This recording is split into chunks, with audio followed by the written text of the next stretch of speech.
we are having three schools. One is mainly for boys, that is this one, and another school, high tech, SRV high tech, இங்கே பக்கத்துலேயே இருக்குது. அது purely for girls. சமீபத்தில் SRV matric higher secondary ஸ்கூல்னு ஒரு 5000 students படிக்கிறாங்க. நாங்கள் இந்த எஸ்ஆர்விங்கிறது ஸ்ரீ ராசி விநாயகா அப்படிங்கிறது, இதனுடைய டைரக்டர்ஸ் எல்லாருமே டீச்சர்ஸு. நாங்கள் எல்லோரும் 1979 ஒன்றா ஒரு ஸ்கூலில் ஒர்க் பண்ணிகிட்ருந்தோம். அப் டு 2000 ஒர்க் பண்ணிகிட்ருந்தோம். 2000 வரைக்கும் ஒர்க் பண்ணிகிட்ருந்தோம். 96 எங்களுக்கு we had a chance of starting a school. அப்போ the first truncated school in Tamil Nadu, that is 11th and 12th மட்டும் ஒரு ஸ்கூல் ஸ்டார்ட் பண்ணாங்கன்னா அது எஸ்ஆர்வி தான். அதுதான் ஃபஸ்ட்டு ஸ்கூலு. அதுக்கப்புறம் இதை பைஃபர்கேட் பண்ணி 2000 பாய்ஸ் ஸ்கூல் ஓப்பன் பண்ணோம். 2006 வந்து திருச்சியில் எஸ்ஆர்வி மெட்ரிக் ஹையர் செகண்டரி ஸ்கூல்னு துவக்கணும். 2009 எஸ்ஆர்வி ஹைடெக் அப்படின்னு சொல்லிட்டு, இந்த ஹைடெக்குங்கிற பேருக்கே தினமலர் தான் காரணம். தினமலருக்கு என்னுடைய நன்றி தெரிவிச்சுக்கிறேன். இந்த ஹைடெக் காயின் பண்ணுறதுக்கே தினமலர் தான் காரணம்.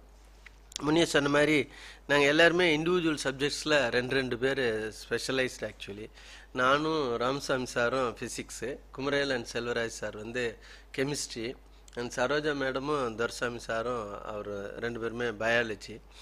எங்கள் ஹெச்எம் எப்பவுமே மேத்தமேட்டிக்ஸ் தான் எங்கள் ஹெச்எம்மாக இருக்காங்க. ஆக 4 சப்ஜெக்ட்லேயுமே எக்ஸ்பர்ட்ஸ் இருக்கிறதுனால எங்களுக்கு கொஞ்சம் ஈஸியாக இருந்தது. அதை விட 84 2006 வரைக்கும் தொடர்ச்சியாக தமிழ்நாட்டில் என்ட்ரன்ஸ் இருந்தது. அது ஒரு கோல்டன் பீரியட்னு சொல்லலாம். அந்த சமயத்தில் 84 நாங்கள் என்ட்ரன்ஸ் துவங்கி 2006 வரைக்கும் வேறு யாருமே எங்களுக்கு ஒரு காம்படிட்டர் இல்லாத நிலைமையில் தான் இருந்தோம். ஒரு 3500 4000 அளவுக்கு டாக்டர்ஸ் இது வரைக்கும் இங்கேருந்து போயிருக்காங்க. இதில் மார்னிங் ஒரு 1 hour IC intensive coaching, evening ஒரு 1 hour இன்டென்சிவ் கோச்சிங் போகுது. ரொம்ப எங்களுது வந்து ரொம்ப நாளாகவே இது பண்ணிகிட்ருக்கோம். Even when we are working in government schools இந்த பழக்கம் எங்களுக்கு இருந்தது. அந்த லஞ்ச் இன்டர்வலில் 1:15 2:15 வரைக்கும் அந்த 1 மணி நேரத்தில் அங்கே யாருனாலும் சரி, எங்கள் வகுப்பு மாணவர்கள் யாராக இருந்தாலும் எல்லாரையும் கொண்டு வந்து உட்கார வச்சு அந்த 1 hour எழுத வச்சுட்ருப்போம். அந்த ப்ராக்டிஸை வந்து இங்கே ஈவினிங்க்கும் காலையிலையும் கொண்டுட்டு போயிட்டோம். எங்கள் ஸ்கூலினுடைய ஸ்பெஷாலிட்டி அதுதான், intensive coaching, that's called IC. இப்போ இந்த நீட்டை பொறுத்த வரைக்கும் எங்கள் ஸ்டூடெண்ட்ஸ் தான் ரொம்ப நல்லா பண்ணிகிட்ருக்காங்க. நியர்லி இங்கே ஒரு 230 பாய்ஸ் அண்ட் 220 கேர்ள்ஸ். இது இல்லாமல் திருச்சியிலையும் ஒரு 350 ஸ்டூடெண்ட்ஸ் பண்ணிகிட்ருக்காங்க. ரொம்ப நல்லா பண்ணிகிட்ருக்காங்க. அதுக்கு ரீசன் என்னன்னு சொன்னால், நாங்கள் ஒரு கடந்த ஒரு 7-8 மாதமாகவே நீட் ஓரியன்டாக டீச்சர்ஸுக்கு அளவு கடந்து ட்ரைனிங் கொடுத்துட்ருக்கோம்.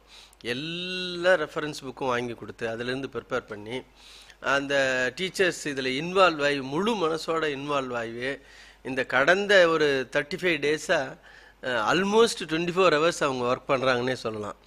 எங்கள் ஸ்கூல் பொறுத்த வரைக்கும் காலையில் அவங்களுக்கு வந்து 9 o'clock நீட் கோச்சிங் ஆரம்பிச்சிடுறோம்.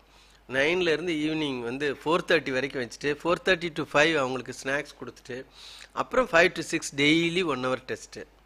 இது முடித்த ஒருபாடு கம்பைன் பண்ணி ஒரு 4 டெஸ்ட்டு வச்சுட்டோம். இப்போ ஃபுல் டெஸ்ட்டு 4 டெஸ்ட்டு. இந்த 6 மாதமாக ஒரு 16 டீச்சர்ஸ் இரவும் பகலுமா ஒரு 7000 தமிழ் கொஸ்டின்ஸ் டிரான்ஸ்லேட் பண்ணி, எல்லா ரெஃபரன்ஸ் புக்கில் இருந்து டிரான்ஸ்லேட் பண்ணி, இங்கே தமிழ் மீடியம் ஸ்டூடெண்ட்ஸு 110 பேர் பாய்ஸ் அண்ட் கேர்ள்ஸு இங்கே ட்ரைனிங் எடுத்துகிட்ருக்காங்க. அதில் ரொம்ப அருமையாக பண்ணிகிட்ருக்காங்க. சந்துருன்னு ஒரு பையன், பழனின்னு ஒரு பையன் ரொம்ப நல்லா பண்ணிகிட்ருக்காங்க. அந்த தமிழ் மீடியம் ஸ்டூடெண்ட்ஸ்க்காக கடந்த 2-3 வருஷமாகவே இங்கே இந்த எஸ்ஆர்வி போராடிட்டு இருக்குது. அவங்கள ஐடென்டிட்டி தெரியணுங்கிறதுல நானும் எல்லார்கிட்டையும் சொல்லிகிட்ருக்கேன். ரிசல்ட் போடுறப்ப தமிழ் மீடியத்தில் முதல் மார்க் வாங்கின மாணவன் யாருன்னு சொல்லணுங்கிறதுல நான் எல்லார்கிட்டையும் சொல்லிகிட்ருக்கேன். இது வரைக்கும் என்னுடைய ஆசை நிறைவேறல. இந்த வருஷம் தமிழ் மீடியத்தை பொறுத்த வரைக்கும் ஏதாவது அவங்களுக்கு ஒரு பர்சன்டேஜ் மாதிரி ஃபிக்ஸ் பண்ணி கொடுத்தா கூட மெடிக்கல்ஸ் போகிறதுக்கு ஈஸியாக இருக்கும். ஏன்னா தமிழ்நாட்டு அளவில் இந்த மாதிரி ப்ரிப்பேர் பண்ணி யாரும் செய்யலை. இந்த மாணவர்கள் மட்டும் போதாது, எவ்வளோ இடத்துல மாணவர்கள் தடுமாறிட்டு இருக்காங்க. இங்கே நடத்துறது தெரியல. நம்ம பேப்பரில் விளம்பரம் கொடுத்து கூட இங்கே முழுசாக இந்த நடத்துகிறோங்கிறது அவங்களுக்கு தெரியாமல் போயிடுச்சு. ஆக்சுவலாக தமிழ் மீடியம் ஸ்டூடெண்ட்ஸ்க்காக அந்த அளவுக்கு இங்கே செஞ்சிட்ருக்கோம். ரொம்ப நல்லா பண்ணிகிட்டும் இருக்காங்க ஸ்டூடெண்ட்ஸு. இப்போ நான் வந்து 69 பாஸ் அவுட்டு எஸ்எல்சி. அப்போ படிக்கும்போது எனக்கு ஒன்றுமே தெரியாது. எஸ்எல்சி முடித்தா பியூசி முடித்தா பிஎஸ்சிங்கிறது தான் தெரியும். அப்போ இருந்த என்ஜினியரிங் காலேஜ் ரொம்ப குறைவு. அதனால் எல்லாமே வந்து ஆர்ட்ஸ் அண்ட் சயின்ஸ் படித்தவங்க தான். அப்போ யாருனாலுமே நான் ஸ்கூல் தேர்டு, ஏன்னா ஸ்கூல் தேர்ட்னா கூட நான் பிஎஸ்சி ஃபிசிக்ஸ் தான் எடுத்தேன். எங்கள் அண்ணன் ஸ்கூல் ஃபஸ்ட் ஆக்சுவலாக அவங்க பிஎஸ்சி கெமிஸ்ட்ரி எடுத்திருந்தாங்க. ஒர்க் தேர் இன் ராசிபுரம் கவர்மெண்ட் ஆர்ட்ஸ் காலேஜில் ஒரு 35 வருஷம் ஒர்க் பண்ணிவிட்டு நாமக்கல் காலேஜினுடைய பிரின்ஸ்பாலாக இருந்து ரிட்டையர் ஆனாங்க. 2 பேருமே சேகர் ஆர்ட்ஸ் காலேஜ் திருப்பத்தூரில் தான் படித்தோம். அவர் கெமிஸ்ட்ரி எடுத்ததுனால நான் ஃபிசிக்ஸ் எடுத்தேன். பட் இப்போ அப்படி கிடையாது. இப்போ ஸ்டூடெண்ட்ஸ் வந்து இந்த டீச்சிங் ப்ரொஃபஷனை இன்னும் கொஞ்சம் புனிதமாக ஸ்டூடெண்ட்ஸ் நினைக்கிற மாதிரி அந்த பேரண்ட்ஸ் அந்த மென்டாலிட்டி கொண்டு வந்தாங்கன்னா தான் இந்த டீச்சிங் ப்ரொஃபஷன் கொஞ்சம் நல்லாயிருக்கும்.